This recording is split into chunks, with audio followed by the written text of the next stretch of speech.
weeks ago, it was an armor truck heist. Well, not really the typical heist. It was a one-man heist. It was one guy who pulled up on an armor truck, disarmed the guard, took his gun, maced him, and walked off with $1 million. And didn't even have a scruffle, a fight, didn't throw a knuckle. The man didn't even have a scratch on his elbow.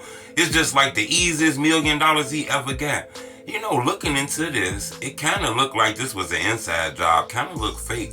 But then again, you know, with things happening fast, he pulled his gun out fast, took dude gun, hit him with the mace, took the $1 million. You know, you get the ups on somebody, it don't matter if you really got a gun.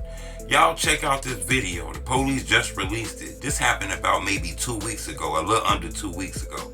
Police released this video. They say they don't know what's going on. You know, this is raising concerns about armored truck drivers. They feeling like, you know, that job come with, you know, a possibility that you can die. Y'all check out this video. Leave a comment. Let me know. Do you think this some inside shit? You think these guys working together? Or do you think this guy just got the ups on him?